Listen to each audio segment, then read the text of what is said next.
মই একদম চিধা চিধিকে কথা পাতো কাৰণ দেৰি হৈ গ'ল চবে পাহাৰলৈ যাবগৈ লাগিব হয় নে নহয় হয় ছাৰ হয় চিধা চিধিকে কথা পাতো মই প্ৰথম কথাটো ক'ব খুজিছোঁ যে আমি ৰাইজৰ দলে আৰু মই অখিল গগৈয়ে কাৰ্বিসকলে ভাৰতৰ সংবিধানৰ 244A অধীনত ষ্টেট উইদিন ষ্টেট পোৱাটোক আমি সমৰ্থন কৰোঁ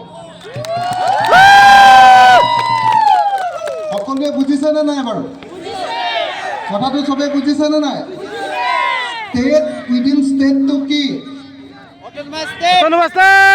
ষ্টেট উইদিন ষ্টেট এতিয়া আপোনালোকে 6 শিডিউলৰ অন্তৰ্গত এটা কাউন্সিল মাত্ৰ ষ্টেট উইদিন ষ্টেট হ'লে অসমৰ পৰা আপোনালোক আঁতৰি নাযায় কিন্তু যেনেকৈ অসমত পুৰা চৰকাৰ আছে আমাৰ কাৰ্বি আংলঙতো তেনেকুৱা ফুল ফ্লেজেড চৰকাৰ হয় ছাৰ হয় হয় হয় হয়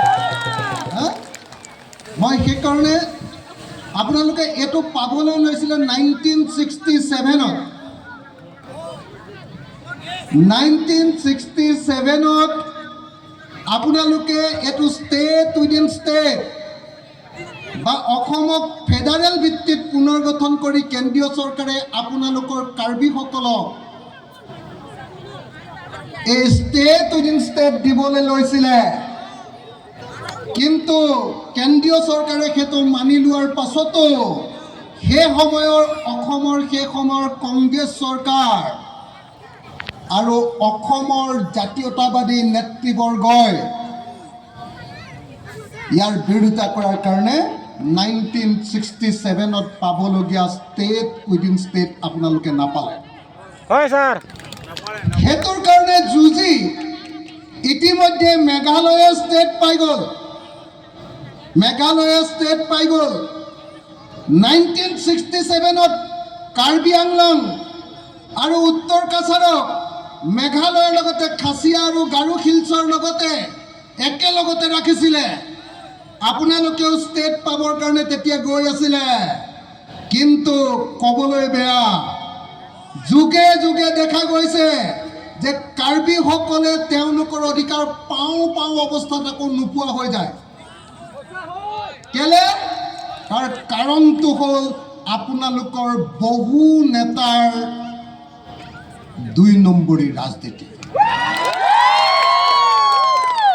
মই সেইকাৰণে আপোনালোকক ক'ব খুজিছোঁ আপোনালোকে 244A পোৱাটো মোৰ বাহিৰে চাগে অসমীয়া মানুহে ছাপৰ্টে নিদিব ক'ব যে এইটো কেলে কৈছোঁ বুলি ক'ব কিন্তু মই কওঁ যে আপোনালোকে 244A পাব লাগে আপোনালোকৰ কাৰণে সংবিধানত এইটো লিখি থোৱা আছে আপোনালোকক সেই অধিকাৰ দিব লাগে এইটো মই অকল কাৰ্বি মানুহৰ আগত বা কাৰ্বি আংলঙৰ মানুহৰ আগত কোৱা নাই মই এছেম্বলিটো এইটো কৈ দিওঁ গুৱাহাটীটো কৈ দিওঁ শিৱসাগৰটো কৈ দিওঁ যে আমাৰ ইণ্ডিজিনিয়াছ ট্ৰাইবেল মানুহ কাৰ্বিসকলৰ লগত ডিমাচাসকল আৰু আজি নাগা মানুহ বহুত আহিছে ইয়াতে নাগা মানুহ আহিছে আহিছে আৰু ৰেংমাও আহিছে হয়নে নহয় আদিবাসী লোক আহিছে মই সকলোকে কৈছোঁ যে কাৰ্বি আংলঙত 244A দিয়াটো মই সমৰ্থন কৰোঁ একদম স্পষ্টকৈ সকলোৱে কৈ দিব পাৰে মোক কাইলৈ ক'ব যে ভিলেই কাৰ্বিবিলাকক স্বায়ত্ব শাসন দিবলৈ যায় এনেকৈ ক'ব হয় মোক গালি দিব কিন্তু মই একদম দৃঢ়তাৰে আপোনালোকৰ সন্মুখত কৈ গৈছোঁ যে 244A মই ছাপোৰ্ট কৰোঁ আৰু সেইকাৰণে আপোনালোকে নো অট'নমাছ ষ্টেট নো ৰেছ বুলি নো অট'নমাছ ষ্টেট নো ৰেছ বুলি যেতিয়া শ্লোগান দিয়ে তেতিয়া ময়ো একেলগতে আপোনালোকৰ হাতৰ মুঠি ওপৰলৈ তুলি একেলগতে কওঁ যে নো অট'নমাছ ষ্টেট নো ৰেছ দেই এইটো একদম স্পষ্টকৈ কৈছোঁ অসমত আৰু কোনো মানুহে ইমান স্পষ্টকৈ এইটো কথা ক'ব নোৱাৰে মই খাটাংকৈ আপোনালোকক ক'ব পাৰোঁ মই কিন্তু আপোনালোকক এইটো ছাপোৰ্ট দিওঁ আৰু কোনোবাই মোক ভাল পালে বেয়া পালেও মই ফেডাৰেলিজিমত বিশ্বাস কৰোঁ মই বিশ্বাস কৰোঁ ক্ষমতা দিল্লীৰ হাতত নহয়, দিছপুৰৰ হাতত নহয়, জনতাৰ হাতলৈ আহিব লাগে, এইটোত বিশ্বাস কৰোঁ। আৰু সেইকাৰণে মই কাৰ্বিসকলৰ 244A ছাপোৰ্ট কৰোঁ। এইটো ক্লিয়াৰিফাই সকলোকে কৰি দিছোঁ দেই। ডিমাছাসকলৰ ক্ষেত্ৰতো একেই ছাপোৰ্ট কৰোঁ। কিন্তু এটা কথা মনত ৰাখিব, কোনো ৰাজ্য, কোনো জিলা বা কোনো কেন্দ্ৰীয় শাসিত অঞ্চলত অকল এটা জাতি বসবাস নকৰে। কাৰ্বি আংলঙতো অকল কাৰ্বি মানুহে বসবাস নকৰে। কুকিয়ে বসবাস কৰে, নগাই বসবাস কৰে, লুথাই বসবাস কৰে, ৰেংমাই বসবাস কৰে, বড়োৱে বসবাস কৰে, আহোমে বসবাস কৰে, অসমীয়া ভাষী মানুহে বসবাস কৰে, আদিবাসী মানুহে বসবাস কৰে। আপোনালোকেও কিন্তু একেটা সময়তে প্ৰত্যেকটো জাতিক সন্মান কৰিবলৈ শিকিব লাগে। মই স্পষ্টকৈ একেটা কথাই কৈ দিছোঁ, স্পষ্টকৈ একদম কৈ দিছোঁ। দুটা কথা আপোনালোকে মনত ৰাখিছে চাগে। যেনেকৈ মই আপোনালোকৰ গণতান্ত্ৰিক সংগ্ৰামক সমৰ্থন দিছোঁ যে আপোনালোকে অধিক ক্ষমতা পাব লাগে, আপোনালোকে ষ্টেট উইদিন ষ্টেট পাব লাগে, 244A পাব লাগে। একেটা সময়তে মই একেটা গণতান্ত্ৰিক কথা কৈছোঁ যে কাৰ্বি আংলঙত পৃথিৱীৰ কোনো ঠাইতে অকল এটা জাতি বসবাস নকৰে। আন যিবিলাক জাতি বসবাস কৰে তেওঁলোককো আপোনালোকে সন্মান সহকাৰে তাত বসবাস কৰিবলৈ অধিকাৰ দিব লাগে, হয়নে? হয় ছাৰ। যদি আপুনি বেলেগক সন্মান নকৰে তেতিয়াহ'লে আপোনাকো বেলেগে সন্মান নকৰিব, হয়নে? গতিকে এইটো মনত ৰাখিব। তাৰ বাহিৰে 100% আপোনালোকক আন সকলো কথাতে মই সমৰ্থন কৰোঁ, 100%। এতিয়া 244A কোনে আনিব পাৰিব?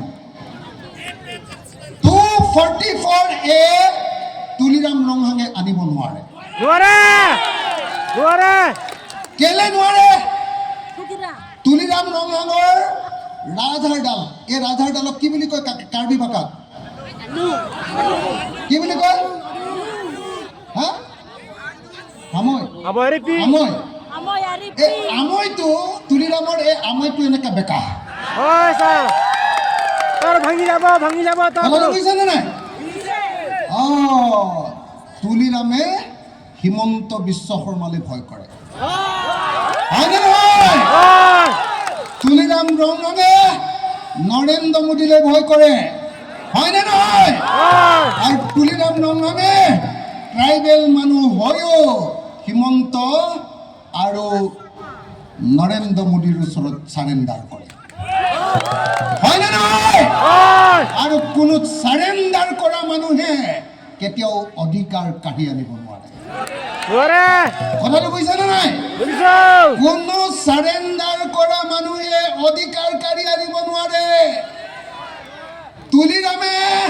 তুলিৰাম ৰংহাঙে কয়লাৰ পৰা পইচা খাব পাৰিব, ৰাস্তাৰ নামত অহা পইচা আধা খাই দিব পাৰিব, বুজিছেনে নাই? আৰু আপোনালোকক কেতিয়াবা গাহৰি মাংস আৰু মদো খুৱাব পাৰিব। কিন্তু তুলিৰাম ৰংহাঙে কেতিয়াও 244A কাৰ্বি আংলঙৰ মানুহৰ কাৰণে আনি দিব নোৱাৰে। কথাটো বুজিছেনে নাই? সঁচাকৈ বুজিছেনে নাই? মই কাৰ্বি ভাষা নাজানো, মই জনা হ'লে কাৰ্বি ভাষাত ক'লোহেঁতেন। এইটো ক'ব পাৰিব লাগিছিলে। কাৰ্বিসকল অসমৰ কলম্বাছ। কোনে কৈছিলে? বিষ্ণু ৰাভাই কৈছিলে। বড়ো নেতা, অসমৰ আটাইতকৈ ডাঙৰ বিপ্লৱী বিষ্ণু ৰাভাই কৈছিলে যে অসমখন প্ৰথমতে আৱিষ্কাৰ কৰিছিলে অসমৰ প্ৰথম মানুহ হ'ল কাৰ্বিসকল। বুজিছেনে নাই? মোৰ গুৰু বিষ্ণু ৰাভাই কৈছিলে, বিষ্ণু ৰাভাই কৈছিলে যে অসমৰ প্ৰথম মানুহবিলাক হ'ল কাৰ্বি মানুহ।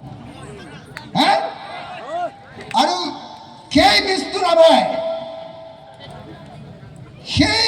ৰাভাই কৈ যোৱা অসমৰ প্ৰথম মানুহ কাৰ্বি মানুহবিলাকক মই আজি এইডোখৰত আপোনালোকে বহি থাকোঁতে এজনকৈ সুধিছিলোঁ, মহিলাবিলাকক সুধিছিলোঁ, মতা মানুহবিলাকক সুধিছিলোঁ।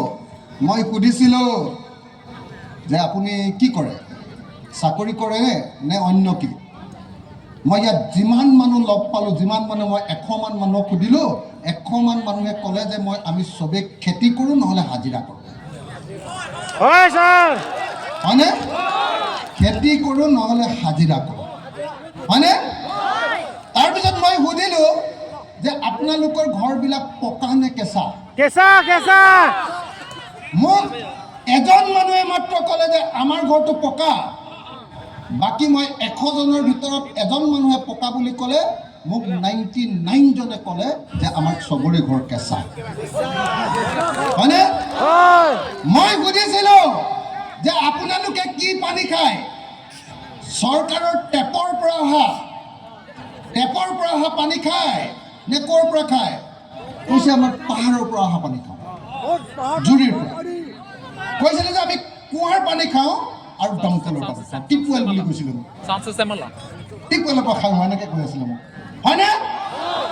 তো আপোনালোকে চাওক, কাৰ্বি মানুহৰ দাঁতকেইটা চাওক, ভিতৰত চব ক'লা ক'লা হৈ গৈছে, কাৰণ আজিও কাৰ্বি মানুহে আইৰণ থকা পানী খাই আছে। অসমৰ আটাইতকৈ পুৰণি, অসমৰ আটাইতকৈ খিলঞ্জীয়া, অসমৰ আটাইতকৈ ভূমিপুত্ৰ মানুহবিলাকৰ ঘৰবিলাক যদি কেঁচা আৰু আটাইতকৈ পুৰণি মানুহবিলাকৰ যদি চাকৰি নাই, তেতিয়াহ'লে কাৰ চাকৰি আছে অসমত? হয়নে নহয়? হয়।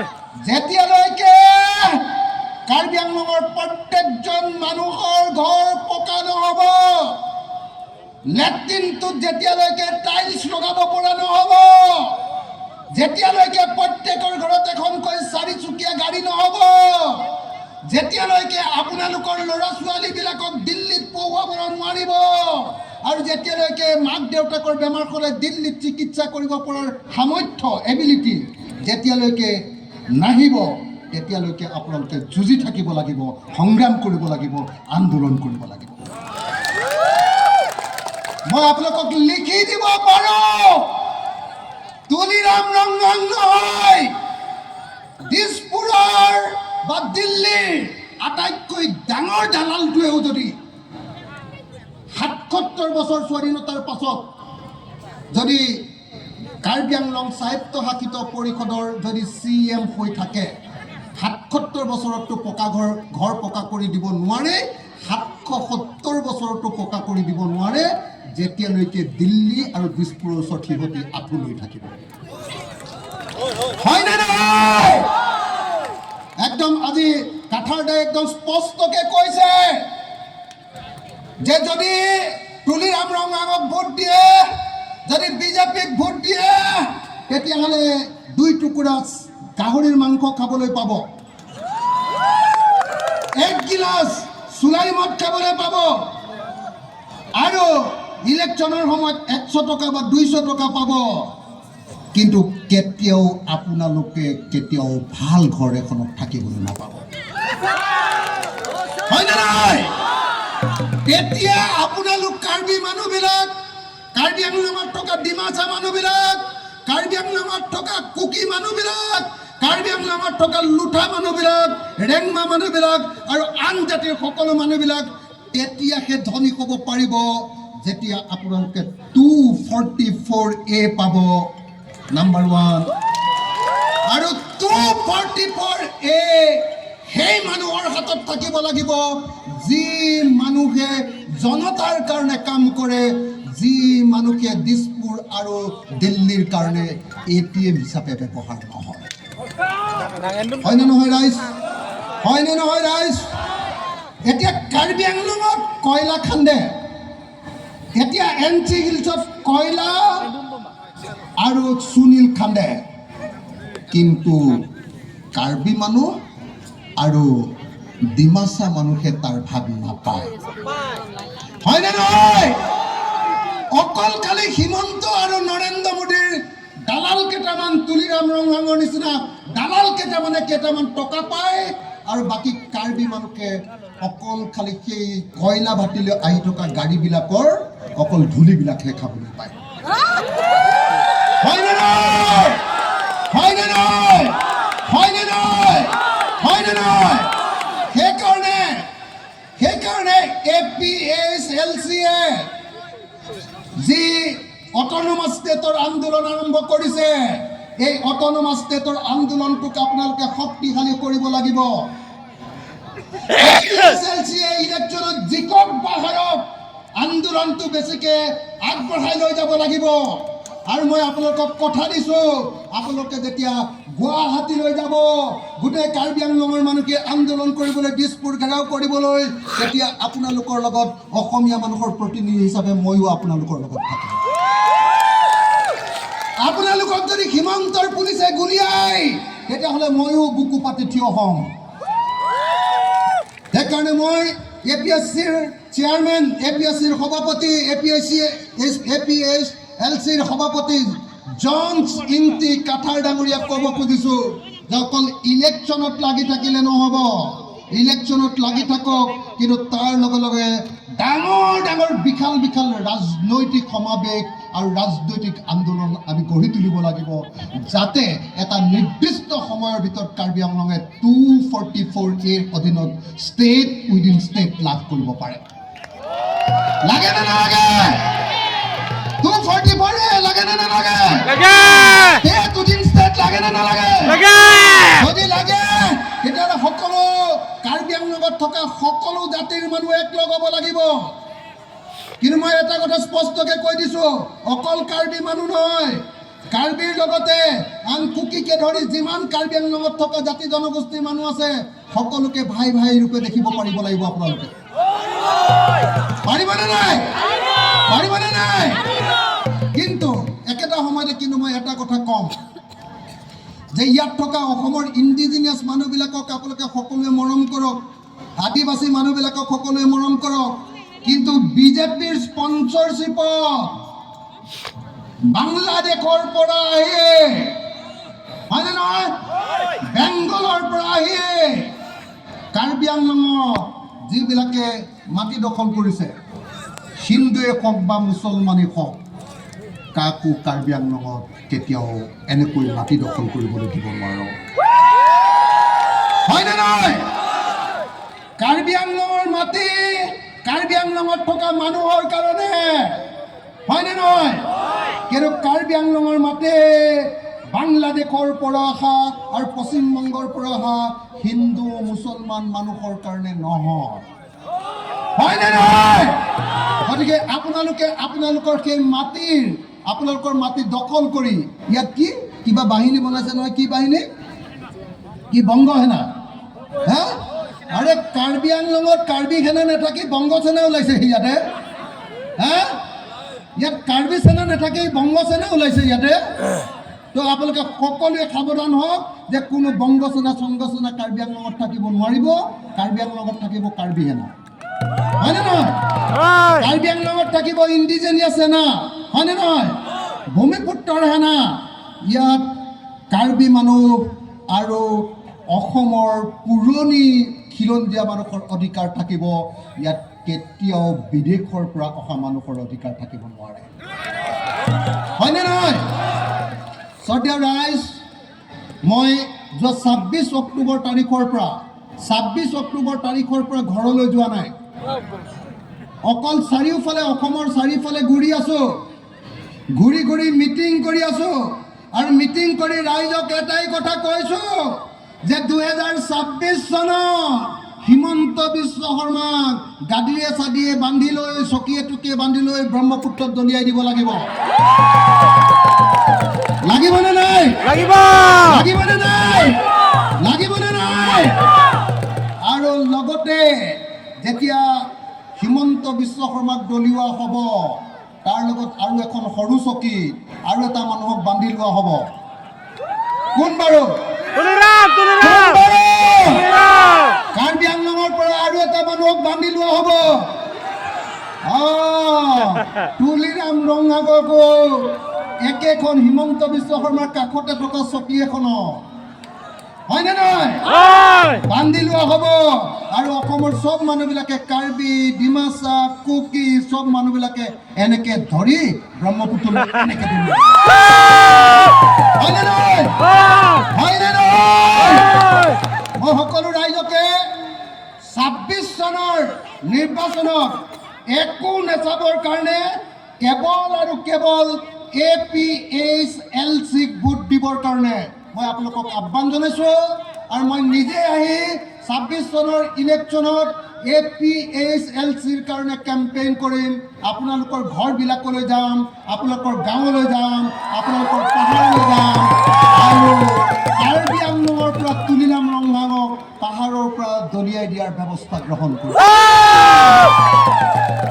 হ'বনে হ'ব হ'বনে নহ'ব হ'ব আৰু 2 নম্বৰ কাৰ্বি সাহিত্য শাসিত পৰিষদটো কেইটামান দালালৰ হাতত এৰি দিয়াটো ভাল হোৱা নাই হয়নে নহয় এবাৰ কাৰ্বি সাহিত্য শাসিত পৰিষদ কাৰ্বি আংলং অট'নমাছ কাউন্সিলখন আমি অতি